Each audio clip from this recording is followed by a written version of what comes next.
komunikasi makin nggak, menurut saya makin nggak bagus, makin norak, mohon maaf. Kenapa? Karena mungkin tidak perlu untuk mencapai sampai seperti itu orang. Berpikir out of the box. Orang yang kreatif itu biasanya berpikir out of the box. Dia mampu memiliki sikap kreatif itu untuk membuat sesuatu yang hebat dan heboh. Tetapi bukan selalu kemudian menjadi sesuatu yang bisa membuat orang lain sakit, hatinya atau apa. Dan kalau ini kan sebetulnya mungkin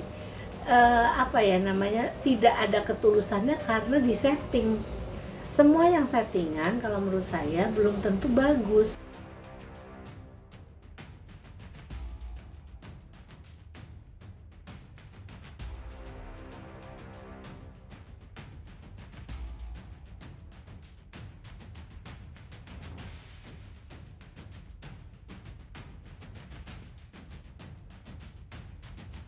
Ya di awal kan memang dia sadar betul ya bahwa memang mata pencahariannya dari sana gitu.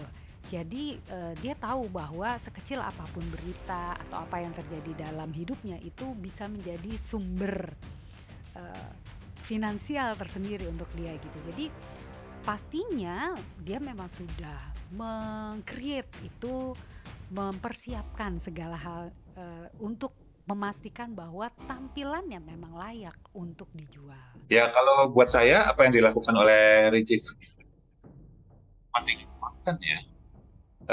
Dari suaminya sendiri kalau dibilang itu effortnya minimal, upaya dia dalam hal memberikan perhatian, memberikan kasih sayang, jadinya di situ jadi hal yang minimalis.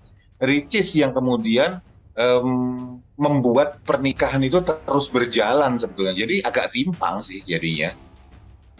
Dan akumulasi dari itu semua yang berakhir pada hari-hari di mana pernikahan mereka pada akhirnya nggak bisa diselamatkan. Enggak gitu juga.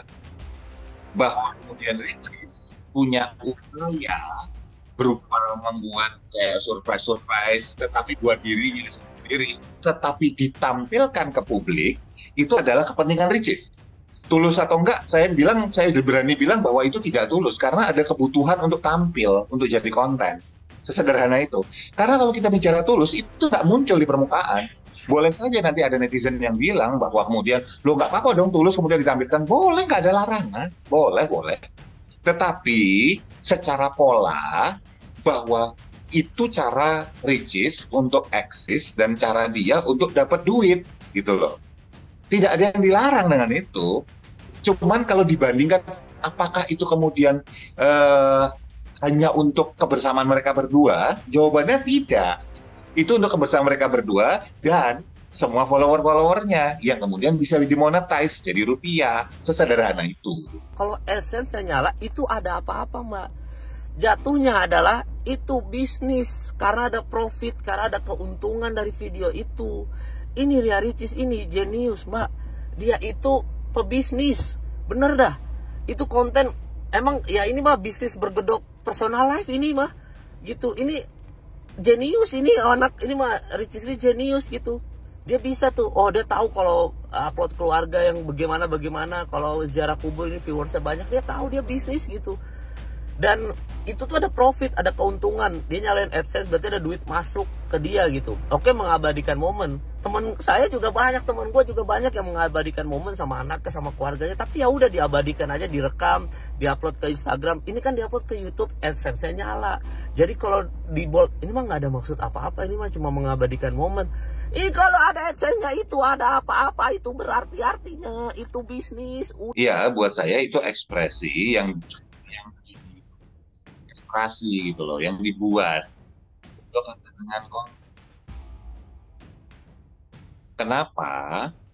Karena kalau kita bicara bahwa itu spontan, juga jelas nggak mungkin kameranya ditaruh di posisi yang sudah cukup spesifik, bagus, masuk frame-nya sesuai aturan. Kalau misalnya kita bicara yang bagus diambilnya, bajunya juga bukan baju yang baju rumah. Kalau ada yang bilang, baju rumah kan biasa, baju rumah cakep kan boleh aja, nggak harus pakai daster, nggak harus compang-camping, nggak segala macam. Oh iya, betul. Itu hanya salah satu parameter.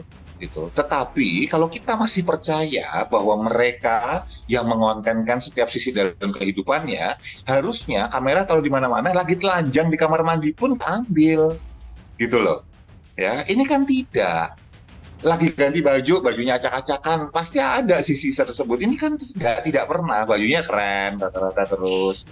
Ini adalah sinetron yang dibawa dalam kehidupan nyata. Dan kalau misalnya kita yang nonton nggak terima bahwa ini adalah sebuah katakanlah konten yang memang dibuat oleh mereka dan sebagian besar itu adalah sudah direncanakan, maka ya nggak usah ngikutin gitu loh. Jangan terima karena kenyataannya seperti itu. Ikutin aja beneran ya dalam kehidupan baik.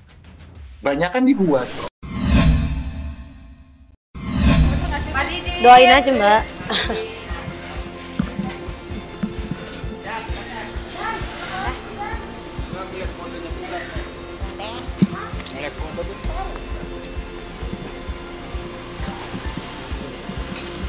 Doain aja ya biar tambah sukses, semakin bersinar ke depannya, dan semoga dapat jodoh yang terbaik buat Ayu.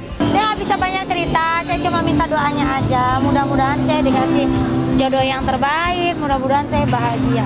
Karena saya juga berhak buat bahagia. Ya harusnya mah di usia 30 ini saya bisa punya pasangan yang baru yang bisa benar-benar serius, bisa ke jenjang pernikahan gitu ya. Cuma kan saya ini orangnya nggak terlalu yang menggebu-gebu, jadi ya udah nyantai aja gitu. Toh pasti kalau memang waktunya jodohnya datang pasti akan datang tepat pada waktunya.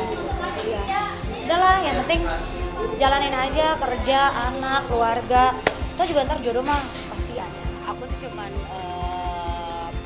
doain yang terbaik buat Ayu, pokoknya rezeki, jodoh dan lain sebagainya, pokoknya yang terbaik buat Ayu. Beda amazing woman. Ayu Ting Ting is an amazing woman, hardworking, ibu yang luar biasa, bisa membesarkan bukan hanya anaknya, tapi keluarganya juga, dan dia sangat merangkul keluarganya dan super duper profesional kalau lagi kerja on set barengan sama kita juga, dan teman ngobrol yang sangat luar biasa. Dari pertama kali kenal sampai sekarang tuh nggak ada yang berubah dari seorang Teh Ayu. Maksudnya selalu menjadi apa ya, inspirasi lah, karena kan beliau kerja keras buat keluarga, salah satu perempuan ya Indonesia yang bener-bener apa-apa pasti buat keluarga. Jadi ngerasa untuk seorang nama Ayu Ting Ting yang besar aja sampai sekarang dia masih mau kerja keras, masa saya udah mulai leha-leha gitu. Itu sih yang ngebuat dia, kesederhanaan dia yang bikin saya kayak ya udahlah, nggak usah yang gimana-gimana. Nah, Ayu Ting Ting kerja fokus. Biar itu menjadi urusan saya pribadi. Tidak ada campur tangan siapapun, ini murni keputusan saya pribadi. Insya Allah ini sudah yang terbaik yang Allah kasih buat saya.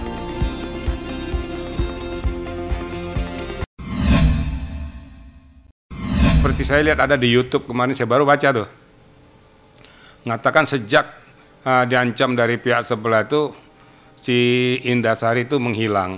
Tidak, bukan menghilang. Nah, kalau itu saya bantah, bukan menghilang, tapi saya yang meminta dia jangan banyak komentar lagi, keep silent. Soalnya kalau komentarmu nanti itu, iya kalau bagus disamber ya nggak bener nanti. Nah, untuk itu kamu diem, serahkan ke kuasa hukummu untuk menyelesaikannya. Jadi bukan berarti menghilang, bukan. Tapi saya yang minta dia keep silent. Tapi kalau memang harus hangat amat terpaksa, ya apa boleh buat, gitu loh. Nah, itulah saya sayangkan kemarin. Nah, dalam perkembangannya, saya belum tahu ini, apakah jawaban somasi saya yang kedua ini mendapatkan hal yang baik. Nah, nanti kalau seandainya enggak, ya apa boleh buat, sesuai dengan permintaan klien saya. Dia kan meminta supaya hak-haknya dibela gitu. Nah, tugas daripada kuasa hukum yang membela hak-haknya. Nah, akan kami lakukan laporan dan pengaduan. Tentu untuk mendapatkan kepastian hukum. Nah, kalau memang tidak terpenuhi juga ya apa boleh buat, ya kita selesaikan secara hukum. Kalau mereka mau somasi gue atas dasar apa? Kedua ya, yang kedua. Apabila yang kedua nanti juga tidak berbuah hasil yang baik, baru saya lakukan laporan polisi pengaduan. Kita lihat 3 kali 24 jam ini. Lah terus dia ngamuk-ngamuk somasi gue masalah apa? Belum ada surat kuasa nanti ya? Aku belum ada SK dari Mbak Dewi, nanti kalau udah ada aku info ya. Indasari dikatakan hoax atau rekayasa atau membuat suatu cerita yang nggak benar gitu loh. Padahal ceritanya itu benar semua, fotonya ada gitu loh. Nah, makanya saya layangkanlah somasi pertama beberapa hari yang lalu. Dalam kurun 3 kali 24 jam itu tidak mendapatkan kabar yang baik. Tentunya saya melayangkan kembali somasi yang kedua, itu kemarin saya layangkan sampai kurun waktu 3 hari berikutnya. Tapi tetap dalam somasi ini saya tidak berharap semuanya bermuara ke jalur hukum. Saya tetap berharap kedua belah pihak ini bersinergi kembali lah. Nggak usah saling merasa paling hebat dua-duanya. Itu harapan saya. Saya juga sangat berharap sebenarnya untuk kuasa hukumnya juga melakukan hal yang sama. Memediasi kliennya supaya sama-sama duduk bersama, menyelesaikan secara bersama-sama.